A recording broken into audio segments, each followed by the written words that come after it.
Kita mulai aja kali ya, teman-teman. Shalom, selamat siang. Saya senang banget bisa jadi host lagi. Thank you Anas yang sudah kasih kesempatan saya untuk jadi host. Mbak Santi, Anas, dan teman-teman lain pasti nyusul. Bu Karmeli yang udah setahun nggak melayani. Yeah. Kita jumpa lagi di hari yang mendung-mendung ini. Tapi saya percaya hati kita nggak akan mendung untuk beribadah sama Tuhan. Amin. Sebelum kita mulai ibadah, kita mau saat teduh untuk tenangkan hati dan pikiran kita hanya kepada Tuhan kita. Kita mulai saat teduh sejenak.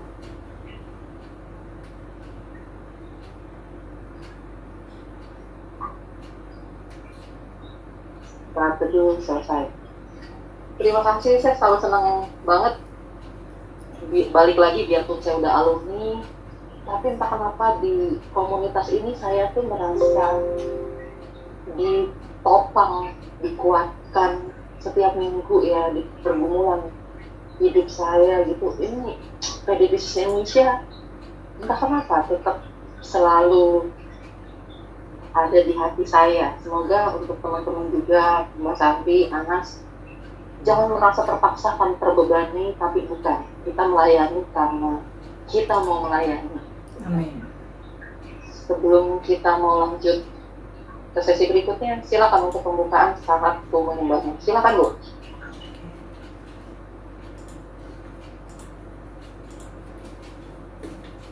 Silakan Bu Karmelia. Iya. Bapak Ibu, kita akan naikkan satu pujian kita ya, Saat Ku Menyembahmu ya.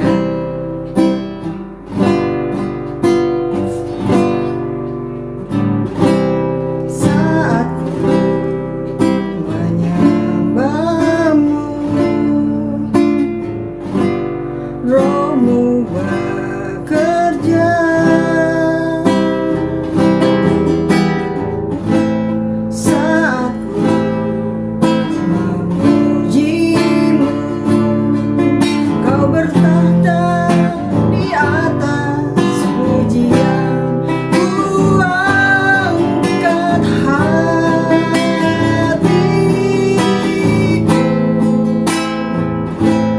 ku pandang kekudusan-Mu. Saat ku sembah, ku pujimu, ku rasakan kehadiran-Mu Tuhan. Sekali lagi kita naikkan pujian ini dari awal.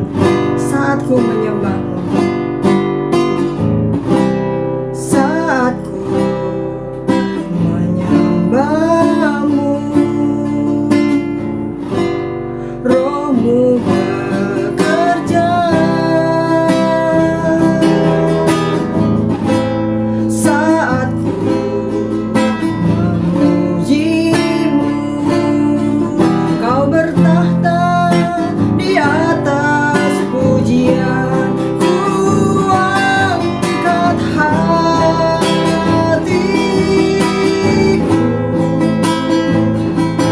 ku pandang kekudusan-Mu. Saat ku sembah, ku pujimu, ku rasakan kehadiran-Mu Tuhan. Kita akan masuk ke dalam doa pembukaan.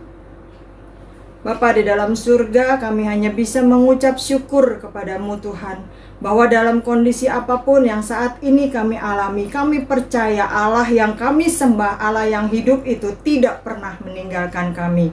Saat kami menyembah Tuhan, kami masuk ke dalam hadirat-Mu, kami merasakan sukacita dan damai sejahtera-Mu, sehingga kondisi apapun, kenyataan apapun, halangan, masalah, penderitaan, tantangan di dalam hidup kami, itu menjadi tidak berarti ketika kami berada dekat dengan Tuhan.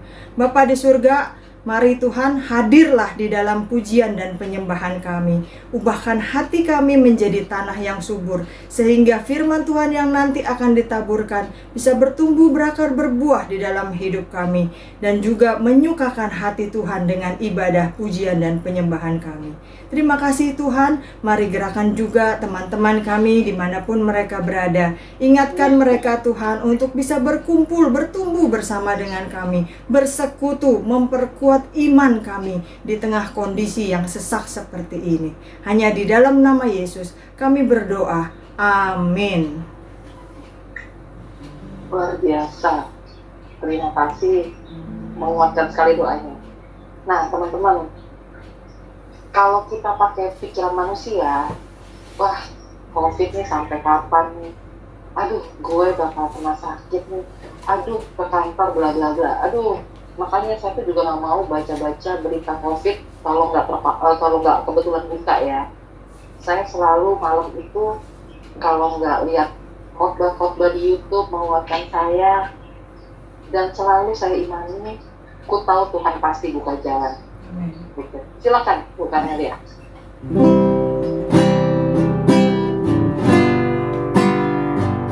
Ku tahu Tuhan pasti buka jalan.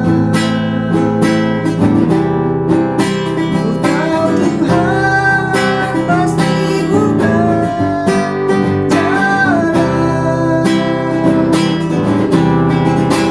Asal ku hidup suci, tidak turut dunia. Ku tahu Tuhan pasti buka jalan.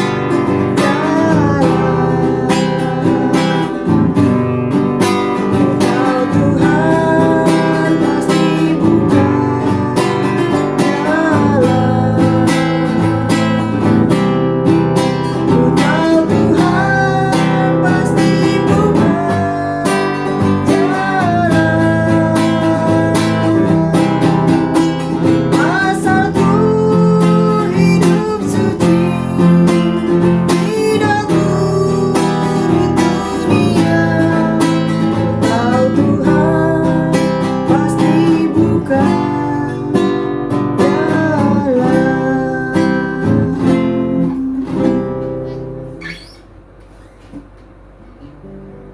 Luar biasa sekali. Saya kangen juga membuat Bu Karmelia, karena dulu di awal-awal pandemi saya pernah curhat sama beliau dan menguatkan sekali. Terima kasih. Oke teman-teman, ada mungkin yang mau kesaksian? Anas, Mbak Santi, silakan. Kalau enggak mungkin saya agak panjang nih. Boleh mungkin saya dulu ya. Langsung aja Bu. Video aja langsung. Suka ngomong. Ya, kenapa saya pilih tema ini juga? Jadi kalau saya ngobrol sama orang ya, itu pasti saya belajar sesuatu deh. Kalau saya ngobrol sama orang, intinya nanti endingnya pasti saling menguatkan. Dia cuma bilang gini, sih kalau hidup kita terlalu muda, kita tuh nggak akan bertumbuh. Aduh, begitu juga ya. Padahal pelajaran PK pun sekarang nggak mudah loh teman-teman, karena ponakan saya pun PK online perdana udah langsung dididik bahasa Inggris dan bahasa Mandarin. Saya kasihan juga lihatnya, karena dulu PK saya kayaknya nari-nari aja, seneng-seneng aja gitu ya. Tapi memang seiring perjalanan waktu pasti tantangan hidup makin besar. Wah, saya yakin banget teman-teman, apalagi di media ya, jangan di media, di saya retail aja. Wah, berat juga sih, berat pastinya, slow, nggak kayak dulu pertumbuhannya. Tapi saya selalu percaya loh, dan selalu saya imani, kalau kita berusaha, kita mengandalkan Tuhan nih teman-teman ya, itu pasti kalau ada jalan aja, seperti tadi Bu Karmelia bilang di lagu pujian sebelumnya, itu benar banget. Jadi saya selalu bilang sama teman-teman, di saat ini sekarang kita justru jangan jauh dari Tuhan. Memang ibadah offline sama online pasti beda sensasinya kalau orang bilang gitu ya. Tapi saya percaya Tuhan ada maksud kok untuk kejadian pandemi ini ya. Yang hubungan kita sama Tuhan itu intimasinya harusnya lebih lagi kayak malam gitu ya. Kadang ya itu saya selalu menguatkan dengan kesaksian orang menguatkan bahwa wah dia aja yang baru ngikut Kristus aja imannya kok lebih dari saya kelihatannya gitu. Wah saya juga gak mau kalah nih, bahwa mereka itu jadi inspirasi saya bahwa hidup di dalam Tuhan tuh gak mudah. Tapi ya itu sendiri, saya ke kantor juga serem juga ya kalau kita pakai ketakutan kita. Wah ini saya pulang ke rumah jadi carrier juga nih. Tapi saya masih sehat sampai saat ini. Ya bukan karena gagah saya, bukan karena hebat saya, itu lagi tuh teman-teman. Karena di kantor itu, di ruangan saya itu terpapar berapa orang. Maksud saya dekat dengan carrier sesungguhnya gitu ya. Tapi saya selalu imani proteksi Tuhan ke saya itu luar biasa, dan saya nggak boleh sombong, masih tetap harus protes, tetap jadi rendah hati, tetap jaga-jaga juga. Kalau lembur nggak terlalu perlu, ya saya nggak terlalu lembur perlu gitu. Jadi memang kita tetap jaga, kita tetap imani bahwa kita mencari nafkah, tapi Tuhan akan proteksi kita. Jadi buat Anas, terima kasih Anas, dari semenjak saya gabung di bisnis, Anas salah satu tim yang sangat support di dalam pekerjaan dan di dalam persekutuan ini. Jadi saya yakin Tuhan akan pakai Anas luar biasa. Mbak Santi juga di saat saya masuk ke sini sampai saya resign, tetap kita bina hubungan baik, dan saya percaya itu karena kasih karunia Tuhan juga. Kita semua di persekutuan ini jadi orang yang rendah hati, diberkati Tuhan terus menerus, dan tetap berdiri untuk PD ini. Itu sih Bu Karmelia, Anas dan Mbak Santi. Terima kasih, saya selalu dikuatkan di persekutuan ini. Makanya saya bersemangat terus setiap, bahkan saya belajar desain. Jadi yang invitation kemarin, kalau Mbak Santi Anas lihat itu kotak-katik belajar sendiri. Ya, keren. Karena Emma lagi positif. Mas Ardi juga bilang nggak apa-apa Mbak Oki, kalau misalnya butuh langsung ke saya. Tapi enggak, saya juga mau belajar karena sekarang saya mau ngepalain tim desain. Jadi otomatis saya harus bisa desain dulu. Sebelum kita mau masuk khotbah, teman-teman balik lagi, kita sampai sekarang bisa tetap beribadah, tetap bisa melakukan aktivitas, bukan karena jaga dan hebat kita, tapi karena pertolongan Tuhan. Silakan Bu Karmelia. Oke, kita naikkan pujian Hatiku Tenang Berada Dekatmu. Hatiku tenang berada dekatmu, Kaulah jawaban hidupku.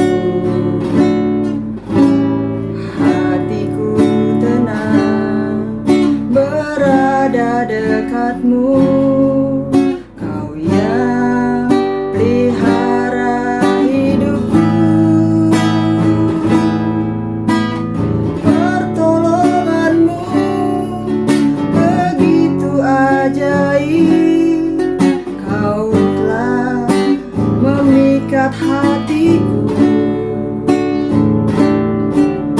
Di saat aku tak sanggup lagi, di situ tanganmu bekerja.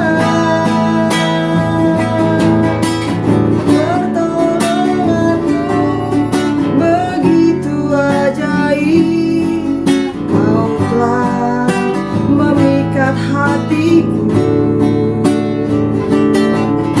Kini mataku tertuju padamu, ku rasakan kasih-Mu Tuhan. Kini mataku tertuju padamu, ku rasakan kasih-Mu Tuhan.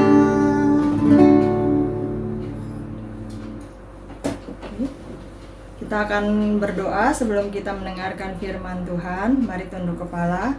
Bapa di surga, kami siap untuk mendengarkan sebagian kecil dari firman-Mu yang begitu luas itu.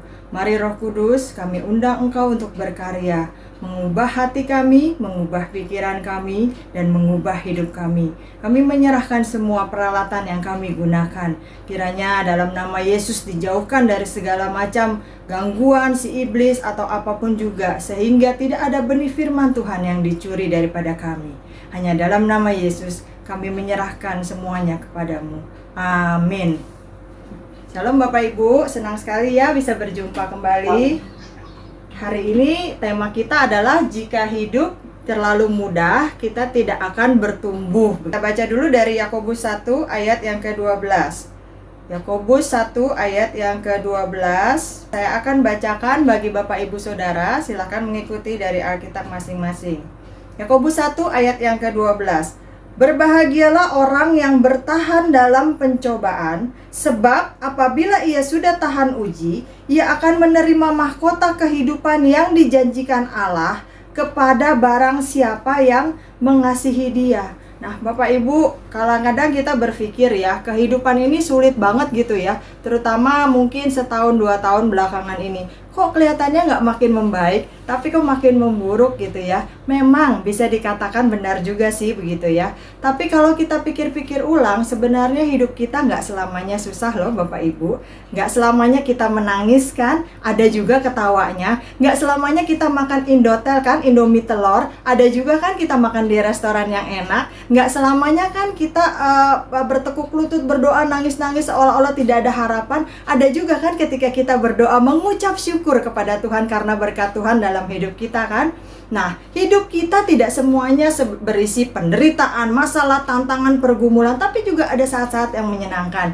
Cuma memang naturnya manusia itu, kalau yang jelek, kalau yang susah, kalau yang menyakitkan itu lebih gampang disimpannya gitu. Kalau yang indah-indah biasanya lewat begitu aja gitu ya. Nah, waktu kita mengalami masa-masa sulit, itu biasanya kita merasa jadi orang yang paling menderita di dunia ini gitu ya. Mungkin sampai nyanyi lagu dangdut gitu, aku orang termiskin di dunia begitu kan. Kita ngalami sakit penyakit nggak sembuh-sembuh, masalah kesulitan ekonomi, kita mungkin mengalami perselingkuhan, PHK, bangkrut dan seterusnya. Itu bikin kita jadi depresi, stres, pengen bunuh diri, minum baygon rasa stroberi begitu ya. Nah, kita pikir harusnya hidup itu gampang dong. Kan bukan kita yang mau hidup, kita dilahirkan dan itu semua rencana Tuhan kan. Tuhan yang suruh kita hidup, lalu kenapa kita dibikin susah? Apalagi ketika kita jadi orang Kristen. Loh, saya kan pelayanan, saya kan beriman, saya kan berserah, saya percaya kepada Yesus. Katanya Yesus itu raja segala raja, katanya Tuhan kita hidup. Lalu kita berpikir setelah menjadi anak-anak Tuhan, setelah menjadi pengikut Tuhan, setelah menjadi orang-orang Kristen, hidup itu harusnya beda daripada yang lain. Dalam pengertian orang lain susah kita enggak, orang lain miskin kita kaya, orang lain sakit kita sembuh, orang lain kena COVID kita kebal. Tidak dalam pengertian seperti itu. Kenapa?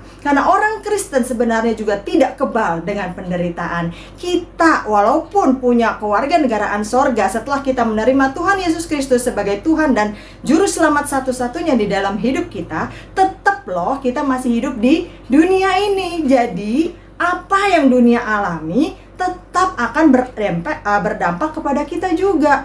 Dan Allah mengizinkan kok masalah dan kesulitan di dalam hidup kita. Tapi Dia juga berjanji bahwa pencobaan-pencobaan, masalah, tantangan, pergumulan yang kita alami tidak akan melebihi kekuatan kita. Artinya kalau masih ada masalah di dalam hidup kita, masih bisa kita atasi. Ada pencobaan dalam hidup kita, pasti masih bisa kita atasi. Ada sakit penyakit dalam hidup kita, ada kesusahan, kesedihan, penderitaan dan sebagainya, pasti masih bisa kita hadapi. Kalau sampai kita udah nggak bisa hadapi, pasti Tuhan udah cut duluan, Tuhan udah hindarkan duluan dari kita. Kenapa? Karena Dia Bapa yang sungguh baik, Bapa yang peduli dan perhatiin anak-anaknya. Bahkan Alkitab mengatakan kalau orang tua kita di dunia itu nggak bisa menjadi role model bagaimana seharusnya Bapa di surga, Dia tetap baik. Dia nggak akan membiarkan apapun terjadi membahayakan ataupun menyulukai kita. Nah, lalu kenapa kita harus menderita? Tadi dikatakan, Jika hidup kita ya, jika hidup kita enak-enak aja, nyaman-nyaman aja, maka kita tidak akan bertumbuh. Nah, saya rasa kita setuju dengan orang yang mengatakan in comfort zone, no growth, gitu ya. Jadi di dalam zona yang nyaman, di dalam kenyamanan kita tidak akan pernah bertumbuh. Kenapa? Karena hidup ini perlu proses. Mau dibilang instan pun, itu tetap proses. Contoh, Bapak Ibu bikin mie instan pakai proses juga nggak? Pakai kan? Tetap ada langkahnya kan? Beli dulu ke warung, udah beli terus dirobek, dimasak, tetap ada prosesnya. Apalagi hidup kita. Nah, terus mau ngapain? Ada pencobaan, ada penderitaan supaya kita bertumbuh. Maksudnya bagaimana? Yang pertama, itu bukan untuk menyusahkan kita, karena Bapa yang kita sembah itu sangat baik. Tetapi itu untuk mengajar kita. Maksudnya gimana? Maksudnya orang Kristen itu harus terus bertumbuh. Jangan stuck, jangan cepat puas, jangan malah bangga. Dan kalau tingkat kerohanian kita sudah mulai bertumbuh, lalu kita tepuk dada, itu artinya kita melorot lagi ke bawah, Bapak Ibu Saudara.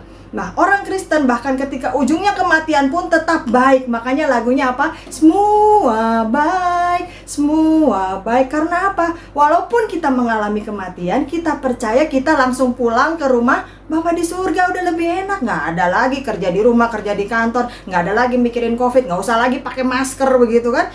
Bahkan kematian pun menjadi kebaikan bagi orang-orang Kristen. Nah, seringkali yang kita alami penderitaan ini adalah proses dari Tuhan membuat kita lebih dewasa, membuat kita bertumbuh, membuat kita untuk naik level. Kalau di dalam Ulangan 32 ayat yang ke-11 dikatakan laksana Raja Wali menggoyang bangkitkan. Nah, ini maksudnya apa? Kalau kita tahu burung itu mengajar anaknya terbang dengan cara apa? Dengan cara dinaikkan ke tempat yang tinggi, lalu kemudian induk itu akan menggoyangkan sayapnya sehingga si anak itu akan jatuh. Tapi sampai ke tanah enggak. Karena apa? Di tengah-tengah si induk itu akan tetap mendampingi anaknya, ngajarin, nak, kepakin itu sayap kiri kanan. Ketika hampir menyentuh tanah, pasti si induk itu tidak akan membiarkannya. Dia akan langsung menyambarnya. Karena apa? Tujuannya untuk mengajar anaknya terbang, bukan untuk membunuh anaknya, apalagi melukainya. Nah, waktu itu saya pernah mengajar anak-anak saya. Saya punya target kalau usia 4 atau 5 tahun itu harus sudah bisa naik sepeda roda 2 begitu ya. Nah, waktu itu saya ajarin anak saya yang besar begitu. Aduh, dia mungkin sampai nangis-nangis gitu ya, karena teman-temannya yang lain masih pakai sepeda roda 4 gitu. Dia bilang, "Mami nih jahat, Mami nyusahin." Mungkin dalam hati dia begitu, karena setiap kali saya suruh main sepeda, banyakan nangisnya begitu kan. Pasti dia nggak seneng gitu. Kenapa sih Mami bikin aku susah segala macam? Tuh kan aku jatuh. Sampai namanya belajar sepeda kan pasti jatuh ya Bapak Ibu Saudara. Kalau belum jatuh katanya belum afdol gitu kan, belum sah. Nah, dia udah jatuh, udah ini, saat papinya pulang dari tempat kerja, dia lapor, "Mami suruh aku main sepeda, aku jadi jatuh, sakit dan sebagainya." Tapi dia tetap melewati proses tersebut. Saya tetap suruh dia main sepeda, saya tetap ajari dia, sampai satu hari dia bisa jalan sendiri. Pada saat dia bisa naik sepeda roda 2 sendiri, baru pada saat itu dia mengerti apa sih maksud maminya selama ini. Kenapa sih dia dipaksa melewati proses yang kayaknya kok menderita banget sampai harus jatuh bangun dan sebagainya. Tapi kalau dia tidak terus melakukannya, dia berhenti, maka dia tidak akan pernah bisa naik sepeda roda 2. Dia harus melewati proses yang gak enak itu. Untuk apa? Untuk kedepannya dia bisa naik sepeda roda 2 sendiri, bisa naik motor dan seterusnya. Nah, begitu juga dengan kita. Saat kita belajar, saat kita diajar oleh firman Tuhan, rasanya kita marah. Tuhan kok begini sih? Tuhan, orang tua saya kok meninggal karena COVID? Tuhan, saya kok di PHK sih? Tuhan, kok saya begini? Kok saya ini udah pelayanan loh Tuhan. Saya rasanya marah, rasanya menderita. Tapi setelah kita melewati proses itu, baru kita paham, oh itu tuh maksudnya ya Tuhan. Oh Tuhan PHK-in saya di sini, maksudnya supaya saya dapat kerjaan yang lebih baik. Oh Tuhan maksudnya begini, Tuhan tekan saya seperti ini, supaya saya bisa berbagi dengan orang lain, saya bisa lebih empati dan simpati dengan orang lain. Pada saat kita berani melewati proses itu, baru kita mengerti bahwa semuanya, penderitaan kita, pencobaan kita, masalah kita adalah tujuan Allah untuk mengajar kita. Itu yang pertama Bapak Ibu Saudara. Yang kedua, Buat apa sih? Karena kita ini perlu diperiksa atau diteliti. Yakobus 1 ayat 2-3 dibilang, anggaplah sebagai suatu kebahagiaan apabila kamu jatuh ke dalam berbagai pencobaan dan seterusnya. Nah, nggak ada orang yang suka diteliti atau diperiksa. Hasil kerjanya kita di kantor rasanya ngapain sih periksa-periksa nih, udahlah, udah tau lah pasti beres, gue ini kan pengalaman gitu ya. Atau pribadinya kita juga nggak suka, stalker nih, medsos gue di stalking diliatin, di komen-komen, apa sih maksudnya kehidupan kita juga nggak suka diteliti oleh orang lain begitu ya, karena kita bukan selebritis misalnya begitu. Kerohanian kita juga kita nggak suka, aduh ngapain sih dosa-dosa gue, mau urusan gue sama Tuhan, kita nggak suka seperti itu. Kita malu, kita gengsi untuk ketahuan kesalahan kita, kekurangan kita, kelemahan kita begitu ya. Nah, banyak orang yang dirawat di rumah sakit karena awalnya enggan untuk periksa kesehatan. Jadi, aduh sakit dikit, ya udahlah nggak apa-apa lah gitu. Lama-lama tiba-tiba kena serangan jantung. Darah baru naik dikit, nggak apa-apa lah, baru juga 200, tahu-tahu kena stroke. Nah, kenapa? Karena enggan untuk diperiksa. Lagi gigi, nggak pernah periksa ke dokter gigi. Harusnya kan 6 bulan atau berapa bulan sekali gitu kan. Tiba-tiba gigi udah sakit cunut-cunut, buru-buru cari dokter gigi. Kenapa sampai parah? Karena enggan untuk diperiksa atau diteliti. Nah, ketika penderitaan itu Allah izinkan hadir di dalam hidup kita, pencobaan itu Allah izinkan hadir dalam hidup kita, itu artinya Tuhan ingin memeriksa hidup kita. Tuhan ingin meneliti hidup kita. Contohnya saja, seorang anak disuruh beli korek api sama orang tuanya. Nah, beli korek api ya, gitu, korek api yang model jadul nih Bapak Ibu, gitu kan. Nanti waktu beli kamu periksa dulu ya, jangan basah, karena kalau basah nggak bisa nyala, mama nggak bisa pakai. Oke, si anak menangkap, ngerti nggak? Ngerti mah. Oke, dia pergi ke warung, lalu dia bilang sama penjaga warung, Pak, beli korek api yang model jadul. Oh, yang ini dikorek itu, iya. Saya periksa dulu ya Pak. Lalu apa yang dilakukan oleh si anak? Dia periksa satu persatu. Nyala. Satu lagi, nyala. Lagi satu, nyala. Sampai habis semuanya nyala, lalu dia masukkan ke kotaknya. Setelah dimasukkan ke kotak, dia bayar dan dia pulang. Lalu dia bilang, Mah, ini saya sudah periksa, saya sudah teliti, semuanya nyala Mah. Artinya apa? Udah nggak bisa dipakai lagi korek api tersebut. Itu kalau manusia yang memeriksa atau meneliti. Tetapi yang meneliti iman kita, hidup kita, itu bukan manusia Bapak Ibu Saudara, Tuhan. Nah, ketika Tuhan memeriksa hidup kita, seringkali alat ukurnya adalah pencobaan, masalah, tantangan, pergumulan, penderitaan, kesusahan, sakit, penyakit, dan hal-hal yang kita rasa nggak enak dalam hidup kita, begitu ya. Tuhan ingin kita bisa bertumbuh melewati itu semua, meningkatkan iman kita. Waktu kita sakit nggak sembuh-sembuh, masih tetap nggak kita percaya sama Tuhan. Waktu kita nggak bisa ibadah ketemuan, masih tetap nggak kita rajin ibadah. Waktu kita mungkin berdoa seolah-olah mentok di langit-langit, masih tetap nggak kita setia berdoa. Itu ukurannya. Nah, di situ Tuhan meneliti kita. Waktu kita kuliah dulu, kita mengerjakan skripsi, atau mungkin kuliah S2 kita mengerjakan tesis, rasanya tuh sampai begadang-begadang, ngantuk begitu ya. Begitu besok pagi kita selain deadline-nya ke dosen cuman bolak-balik 1-2 halaman langsung dicoret-coret terus dibalikin ke kita. Itu rasanya gimana? Pasti kesel banget ya. Pak, Bu, tahu nggak sih, saya udah kerjain ini semalaman loh, sampai begadang nih, kopi udah habis berapa liter gitu kan. Ini diperiksa dong semuanya, cuma 1-2 halaman dibalikin. Itu rasanya nggak enak banget Bapak Ibu Saudara. Tetapi Allah mengizinkan pencobaan, penderitaan, masalah, tantangan. Untuk apa? Membuat hidup kita diperiksa, diteliti. Lalu yang ketiga, kalau udah diperiksa, kalau udah diteliti, terus mau ngapain? Nah, makanya setelah diperiksa, setelah diteliti, ketemulah letak dosanya, letak kesalahannya. Lalu apa? Allah itu tidak seperti manusia yang menghakimi, tuh dosa kamu, nunjuk-nunjuk semuanya. Tidak, tetapi Allah mengorek, meneliti, lalu menemukannya dan dibenahi, dikoreksi, diperbaiki. Jadi yang ketiga, setelah kita diperiksa, Allah mengizinkan pencobaan, penderitaan supaya kita bisa dikoreksi, kita diperbaiki. Yang gak benar jadi benar, yang gak lurus jadi lurus, yang salah diperbaiki. Suatu kali ada seorang pemuda ini mengendarai mobil Ford keluaran terbaru pada waktu itu begitu ya. Nah, dia menaik mobil baru dengan gagahnya keliling-keliling, tiba-tiba mobilnya mati di tengah jalan. Lalu kemudian karena dia merasa sedikit tahu tentang mesin, anak muda ini mencoba membuka kap mesinnya. Dia coba kutak-kutik sepanjang pengetahuan dia untuk mobil mogok, harus di ini, harus di itu, segala macam. Tapi tetap mobil itu nggak bisa nyala Bapak Ibu Saudara. Nah, lalu kemudian Dia udah pasrah, mau telepon siapa ini gitu ya, sinyal juga susah. Tidak berapa lama kemudian ada sebuah mobil lain yang menepi mendekati mobil dia. Yang keluar adalah bapak-bapak yang usianya lebih tua daripadanya, dengan pakaian yang rapi. Lalu kemudian bapak ini bertanya, "Mogok ya, Dek?" Sambil kesel dia mungkin jawab, "Iya, udah tahu, nanya lagi," gitu kan. Tapi dia mencoba tetap ramah, "Iya Pak," gitu. "Boleh saya coba bantu lihat?" Dalam hati dia setengah percaya nggak percaya begitu ya. Ya gue aja anak muda nggak ngerti, ini bapak-bapak nggak mungkin juga ngerti. Tapi ya udahlah, biarin aja, biar dia senang, coba aja lah, periksa begitu kan. Nah, si bapak ini mendekati kap mesin yang sudah terbuka. Lalu kemudian dia kutak-kutik sebentar, dan dalam waktu beberapa menit dia bilang, "Coba starter kembali." Lalu anak muda ini, ya udahlah, starter, ikutin aja. Dan begitu di starter, langsung brum, mobilnya nyala. Lalu kemudian anak muda ini keluar dan dia bilang, "Pak, Bapak ini siapa?" Dia terkagum-kagum, dia bertanya, "Dari tadi saya udah coba kutak-kutik mobil ini berapa jam tapi nggak bisa. Bapak hanya dalam waktu beberapa menit bisa menghidupkannya kembali."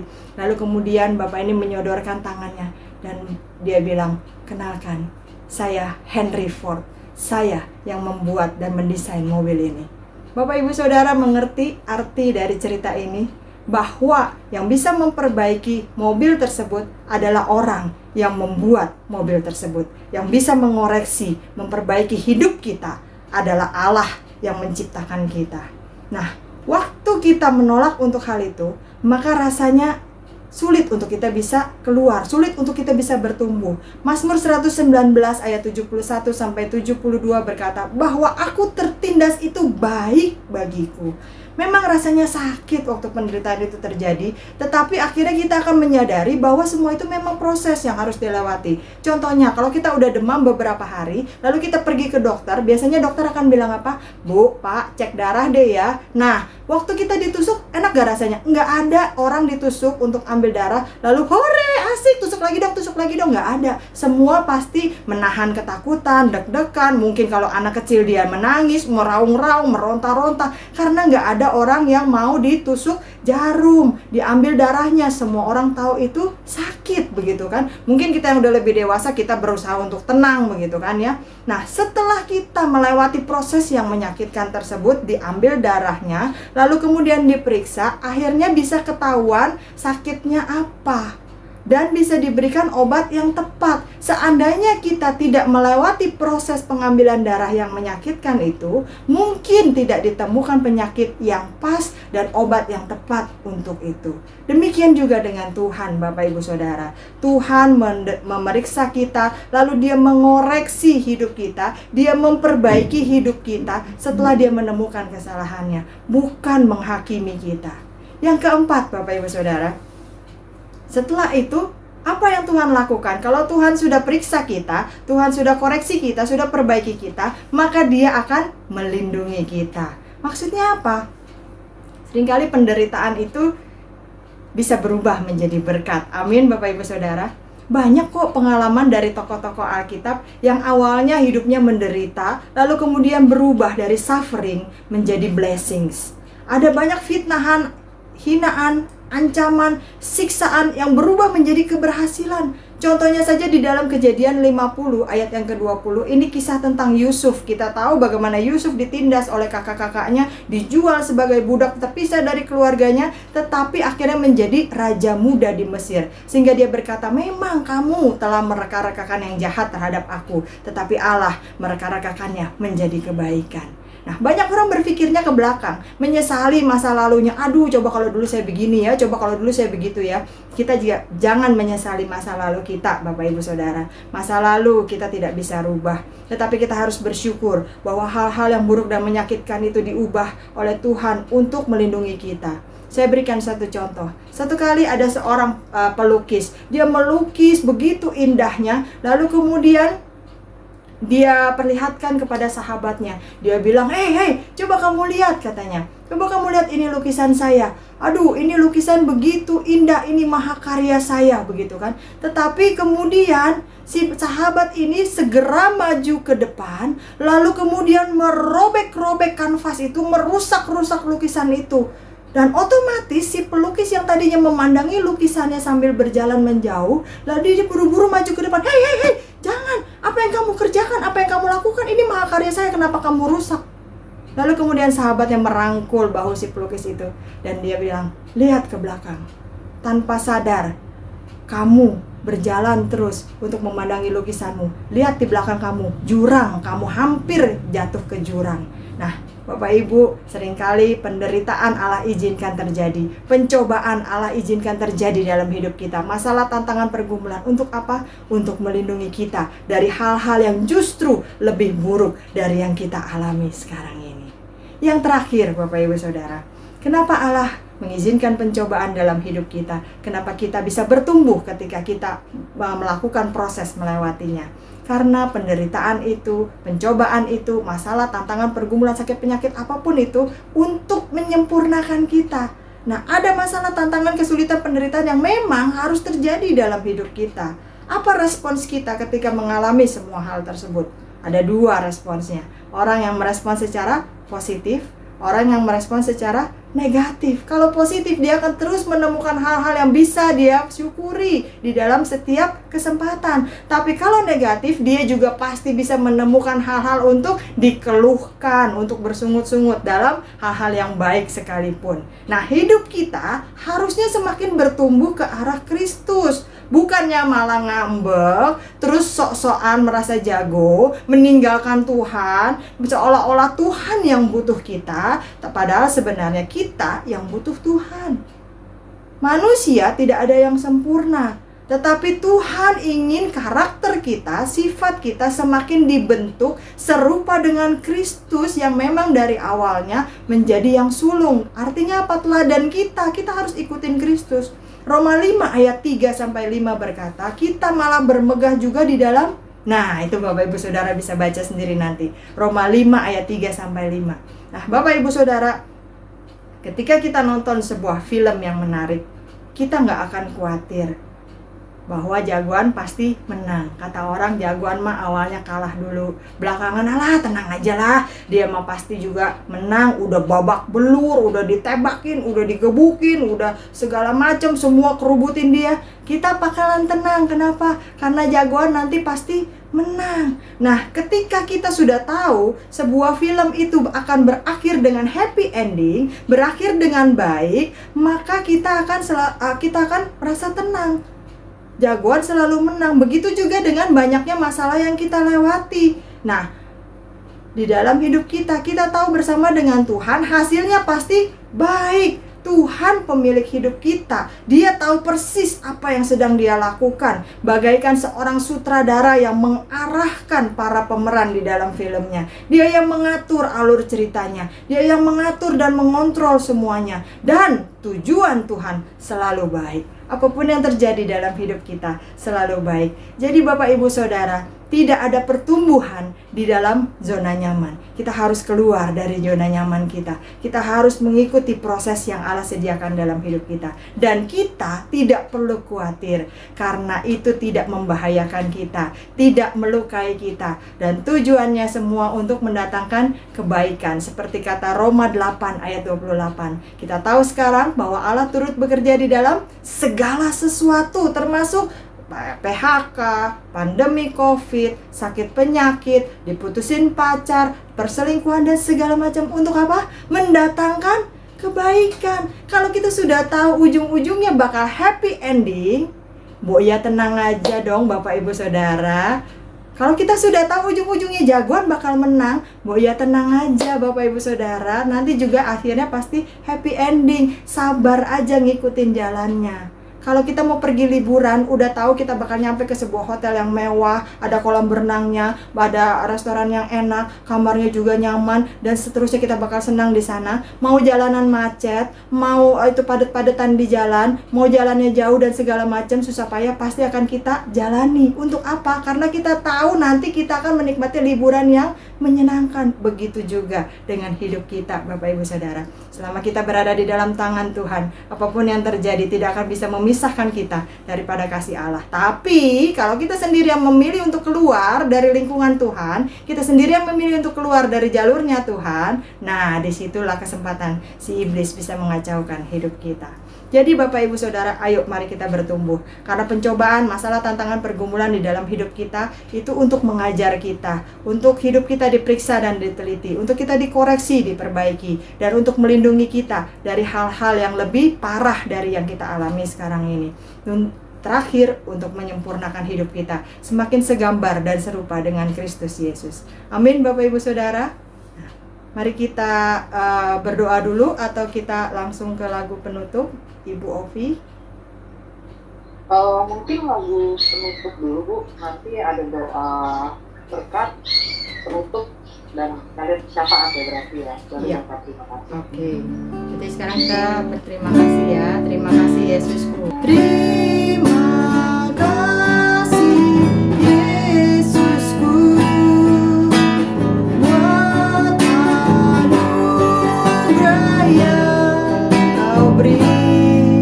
Sebab hari ini Tuhan adakan syukur bagimu. Sekali lagi katakan terima kasih. Terima kasih Yesusku buat anugerah yang Kau beri. Sebab hari ini Tuhan adakan syukur bagimu.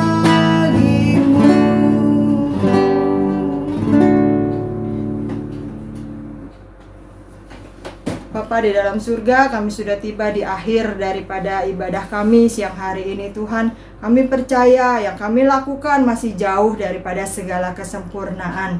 Namun kami juga percaya Tuhan melihat hati kami, Tuhan melihat niat kami, dan kami percaya juga Tuhan menghargainya setiap apa yang kami lakukan untuk Engkau. Bapa di dalam surga, kami membawakan teman-teman kami yang hari ini belum bisa hadir bersama-sama dengan kami. Mari Tuhan, mari Roh Kudus, kami yakin Engkau tinggal di dalam hati mereka. Ingatkan mereka Tuhan, panggil mereka untuk kesempatan yang akan datang, bisa berkumpul dan bertumbuh bersama kami di dalam firman kebenaran Tuhan. Bapa, kami tahu tidak ada lagi yang bisa kami andalkan, terutama di tengah pandemi ini. Seharusnya bisa menyadarkan kami bahwa pegangan kami hanyalah ke atas, pandangan kami hanyalah kepada Tuhan. Tidak ada yang bisa menyelamatkan kami. Justru di tengah kondisi seperti ini, kami harus lebih mengucap syukur kalau kami masih sehat, kalau kami masih punya pekerjaan, kalau kami masih bisa menjalani hidup kami. Justru di saat seperti ini, kami harusnya bisa lebih mendekatkan diri kepada Tuhan. Justru di saat seperti ini, harusnya kami ingat bahwa hal-hal yang lebih parah bisa terjadi di dalam hidup kami, tetapi Tuhan tetap melindungi kami dengan tangannya yang penuh kasih. Bapa di surga, kami juga berdoa untuk perusahaan di mana Tuhan masih izinkan untuk kami mencari nafkah. Kami tahu ada banyak perusahaan, usaha atau apapun yang kolaps Tuhan, yang bangkrut.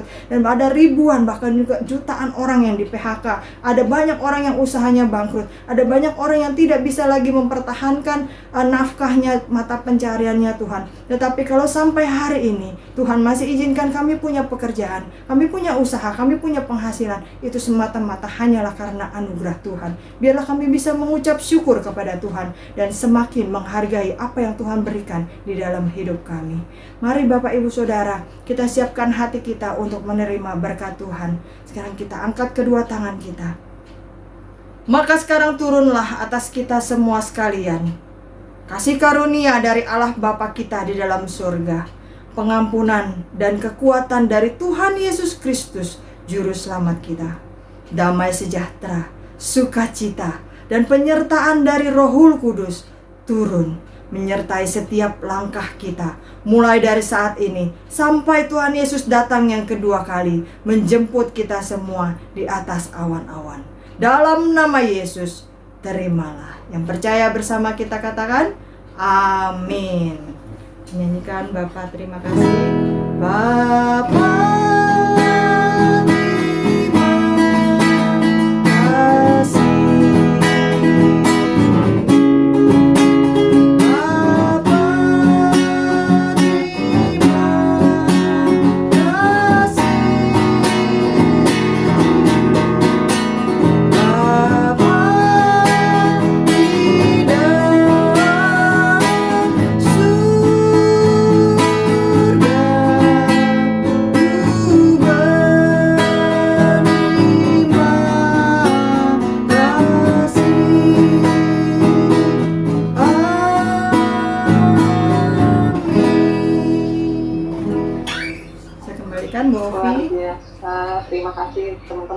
senang banget hari ini ada hari bisa gabung Har, semoga tiap minggu bisa gabung.